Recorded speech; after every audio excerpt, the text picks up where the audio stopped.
welcome to another trip report. I'm on leg 2 of 25 of my round the world tour. I'm going to be taking Swiss Airlines between here in Zurich and Milan Malpensa. What a wonderful, wonderful place to spend a few hours catching the sun. It's about 25 degrees, the beginning of summer. Having a great time. Enjoy the video. And welcome to Zurich Airport, which was recently announced at the World Travel Awards as Europe's leading airport for the 14th year in a row. It's a modern building and I have several hours here on a layover, having arrived from Birmingham in the mid-morning. The terminal is clean and features some modern art, although in my opinion the best feature is the large expanse of glass. Not only does it let a lot of natural light in, it's really good if, like me, you enjoy watching planes. Normally my business class ticket would get me into the Swiss lounge, but it's closed, so I have to head to an alternative contract lounge Swiss have an arrangement with. On my way I see something you see plenty of in Europe, but which is actually illegal back home in England: a smoking room. The Aspire lounge is today's replacement, and it can be found at the top of a short lift ride in the main terminal. There's not much to say about this lounge. I was only allowed in this small annex as I assume they kept the main part of the lounge for people who paid specifically for access. It was a bit crowded. However, the food and drinks options are pretty good for a contract lounge.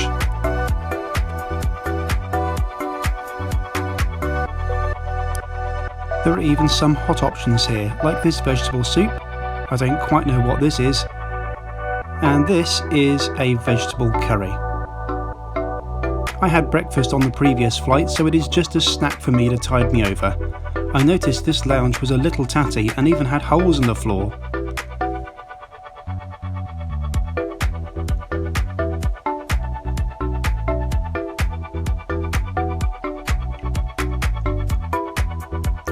Heading out of the lounge, I spot an Icelandair 757 being taken to a remote stand by a tug. They fly to Reykjavik.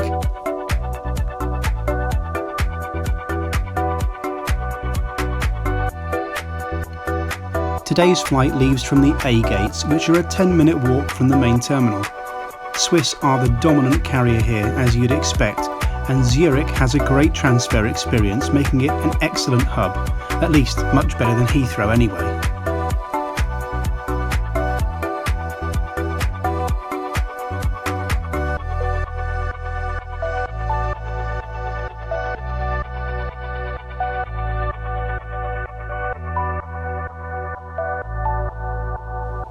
A brief check on Flight Radar 24 and I find the inbound aircraft for my flight is running late, and that's confirmed by the information screens.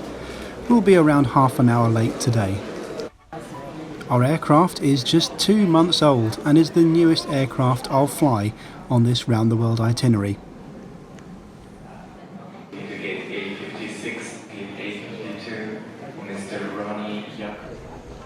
So, time to board.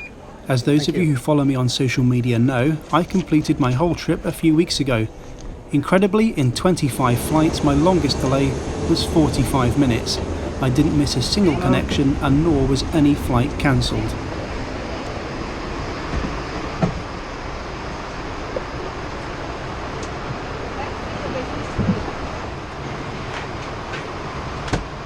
My seat today is 5A in business class. It comes with a great view of the wing, which was made in Belfast, Northern Ireland. It's European business class again, so that means economy seats, but with the one next to you blocked off for comfort. Something you might have noticed as I boarded, there's no curtain between business and economy, and the cabins are only segregated using these paper signs. The overhead bins are huge on the CS300 aircraft, which is great, and I've got no problem at all fitting my maximum size bag into them. As with all Swiss flights, there's water and a towel at my seat. The legroom is excellent. The seat pitch is 30 inches, but clever slimline design means there's a lot more room down here. Storage is okay, although I'd wish they'd gone for one big pocket instead of these two tiny ones.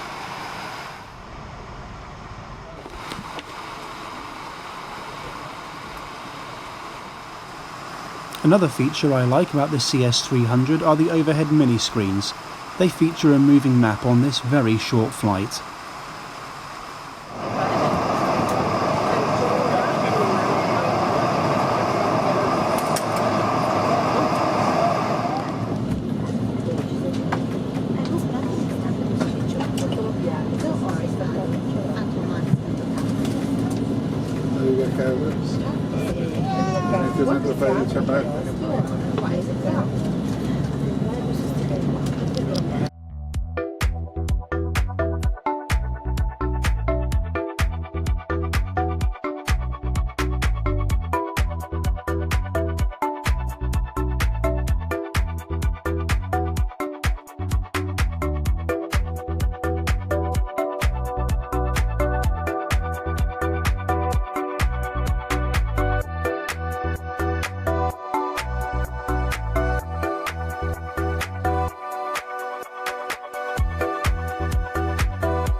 As Zurich disappears below us, we climb up to 18,000 feet, which will be today's cruise altitude.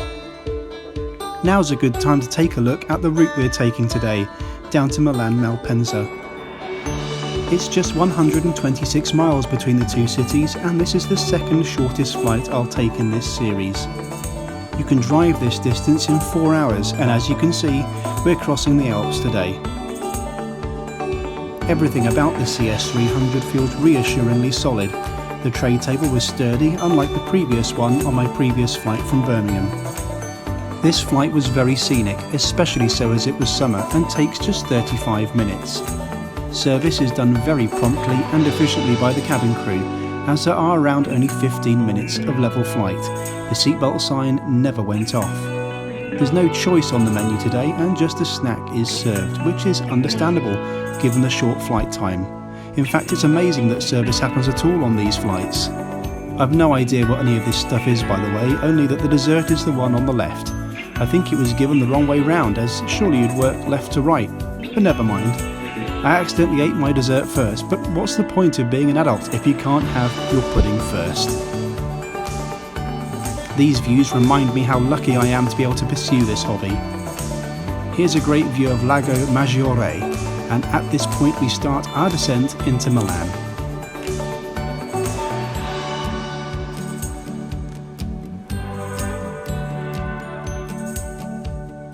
Our approach takes us over the rice fields, which I thought was flooding until someone pointed out to me on Twitter that Italians love their risotto, and we have a smooth and uneventful descent into runway 35 right.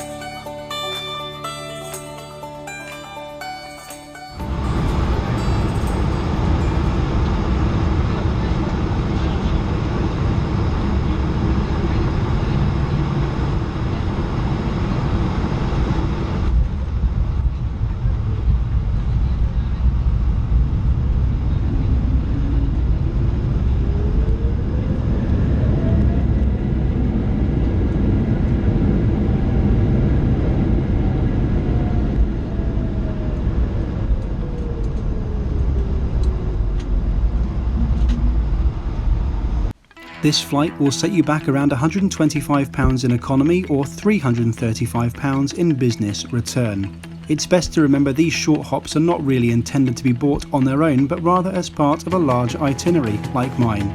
I'm sure nearly everyone aboard was a connecting passenger.